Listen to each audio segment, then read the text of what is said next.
I live in a very rural area of New Brunswick, Canada. It was early September, and it was my first day of school. I unfortunately was held back in my senior year, so I would be returning to high school as a 19-year-old. Since we lived in a very isolated area, the middle and high school shared the same building. I had study hall for first period. However, when I entered, I noticed that there was a new student on the other side of the room. He stood out because, like I said, it was a small community. I walked over to him and introduced myself. We shook hands, and he told me that his name was Chester. Apparently, he had just moved to the area.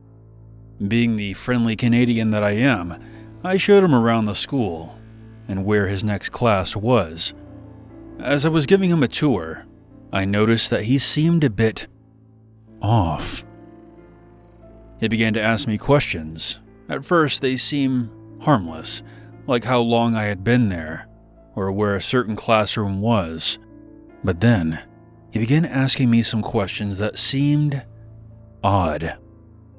He then asked me for my home address and Snapchat. And yes, it was as awkward as it sounds. I was completely taken off guard by this. I did not give him my home address, but I thought, what harm could it do to give him my Snapchat? A decision that I would later regret. When the last period of the day came, I had English class. There were only 9 students in that class. I took a seat, and that's when I looked behind me and saw Chester. He didn't notice me right away. He was too busy making out with a sandwich. It was disgusting. He looked up and noticed me. Imagine that you're present at a murder trial, and the defendant turns around and looks directly at you.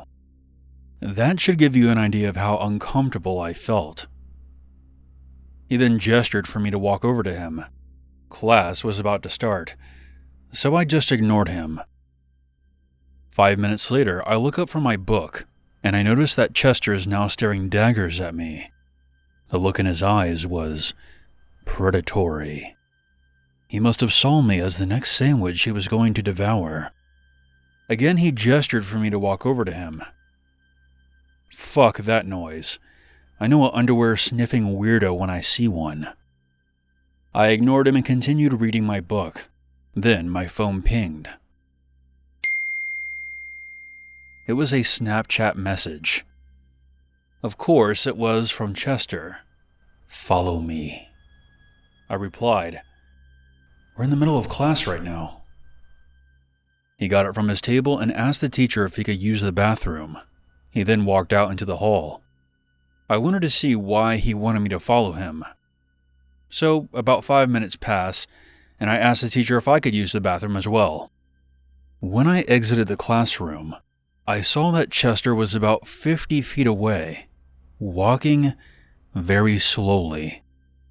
This guy was weird. I mean, just fucking weird. I kept at a distance behind him, so he wouldn't know I was there. He then turned down the hallway that led to some storage rooms and the basement. I saw him open a door, walk inside, and closed it behind him. Confused, I walked over to the door he walked through, and I recognized it as the entrance to the school's basement. There was no way in hell I was following him down there. I just casually walked back to class. When I sat back down, my phone pinged again. "Why didn't you enter the basement?" Okay, so now I'm thoroughly creeped out by this guy. I just replied, "Look, just leave me alone. You creep me the hell out." I then blocked him. When I got home that day, I immediately started on my homework. By the time I was all done, it was around 11 p.m., and I was all by myself. I was putting all my stuff away when I received a new Snapchat notification. Someone had added me as a friend, but it was from an account called "Why Didn't You Enter the Basement?" I knew it was Chester, so I blocked it. Not even 30 seconds later, I got another request. This time, the account was called "Why Did You Block Me?" I blocked that one as well. Then another one came in. This time, it was even more ominous. "I know where you live," followed by, "I'm right outside your house." I then heard a window break downstairs.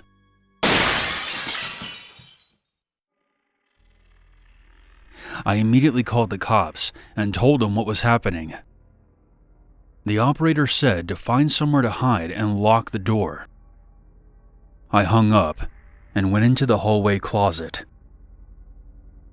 My worst nightmare came true as I heard footsteps moving up the stairs. The closet that I was hiding in overlooked the staircase. I then saw a dark figure appear. As it moved into the light, I saw him. It was Chester. As soon as he reached the top of the stairs, he made his way to the middle of the hallway and then stopped.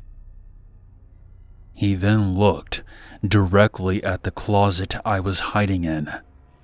It was like I was in a horror film.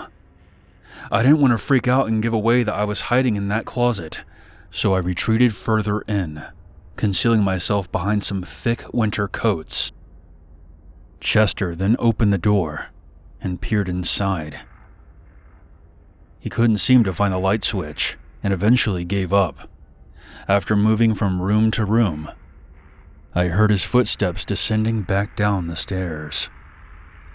A few minutes later, the police knocked on the front door. I immediately left the closet and went downstairs and opened it up and told them what was happening. Of course, by the time that they arrived, Chester was nowhere to be found. After they searched the house, they determined that he escaped through a window in my basement. I showed the police the Snapchat activity, and they said that they would do their best to track him down. The next school day, I went to the principal's office to report Chester. Snitches get stitches, my ass. Plus, Chester was seriously disturbed. I sincerely believe that he was a threat to both myself and the other students. But here's the creepiest part of the story. My principal told me that there was no new student named Chester. He must have snuck into the school somehow and blended in with the other kids, and none of the staff bothered to confirm that he was actually a new student. Thankfully, he was never seen again, and I never heard any follow-up from the police either. To this day, I still think about what would have happened to me if I had followed him into the school basement. I might have been his next sandwich.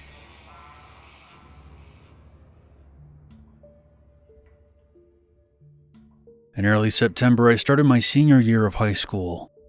I was a bit of a loner, and usually kept to myself. I lived in a very rural area in northern Washington state, so it took me some time to drive to school. During my second period class, there was a student named Keith. I didn't really know him that well, but he never really seemed to bother anyone before. I noticed that Keith was staring at me. I was at the far right desk in the front row. He mouthed a few words to me, but I could not understand what he was trying to tell me. As the day went on, I would occasionally see him in the hallways, giving me nasty looks. I tried my best to ignore him, but something about this guy seemed disturbing. Finally, it was the last period of the day, and I was about to leave. However, I stopped dead in my tracks when I noticed Keith at the end of the hall, staring right at me. I acted like I didn't see him and tried to blend in with a crowd of students who were leaving, but as I walked out the door, he watched me get into my car. I remember looking into my rearview mirror to see him standing by the parking lot, watching me as I drove away. By the time I got home, I had forgotten all about Keith's strange behavior. Later that night, I received a text from an unknown number. "I know where you live." I didn't know what to think, so I ignored it, thinking that it was a spam message, and continued working on my homework. A while later, I received another text. This time, it was more alarming. It was a picture of me walking into my school. The number then sent another picture of me in the school hallway. Both of the photographs were taken from behind. Another message then came in. It was my home address. My parents weren't home at the time, so I quickly shut off all the lights in the house and closed the blinds. The last window I got to was in the living room. I briefly looked outside to see a silhouette standing in my front yard. It was too dark to see who it was, but I closed the curtains and made my way to the basement and waited. An eerie silence settled in, as if something could happen at any moment. The silence was disrupted by the sound of the front door handle being turned. Thankfully, it was locked, but the fact that someone was trying to get inside was terrifying. 5 minutes later, I heard footsteps above me. Whoever was outside had found a way inside. I quickly hid under an old desk. I should have called the cops when I had the chance. I guess I didn't really think someone would actually break in. And now, I didn't want to give away my hiding spot. My worst fears came true when I heard the basement door creak open. I could see the light from the upstairs hallway shine in for a split second before it was switched off, plunging the basement into darkness again.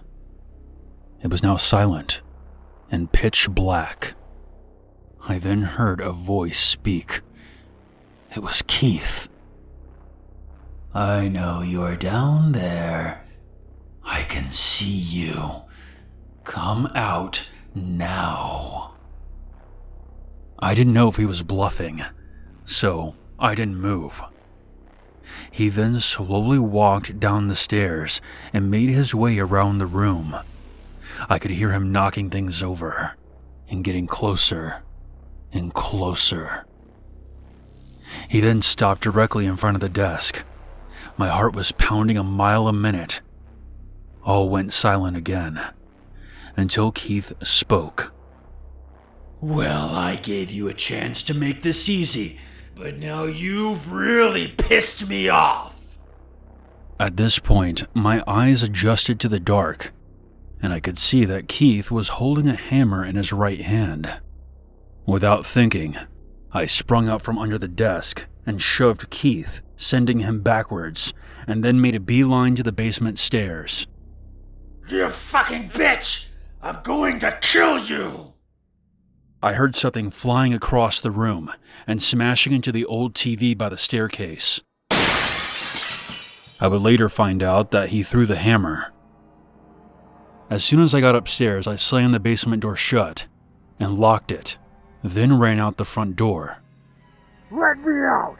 I'll bash your brains in!" I immediately called the police and then my parents. I heard sirens in the distance.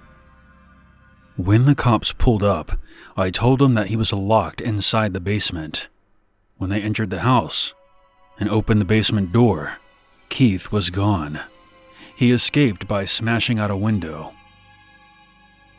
It turns out that I had forgotten to lock the side door, which is how Keith got inside. I told the police who Keith was and showed them the disturbing messages I received earlier. 2 days later, I was called to the principal's office. I was told that Keith had been arrested and would never be allowed back to school again. Thankfully, I never saw him after that. As far as Keith's motives were, he may have had some kind of psychotic meltdown and decided to act on a preconceived obsession of me. It's truly scary. One day he seemed so unassuming, and the next, he was in my basement, trying to kill me with a hammer.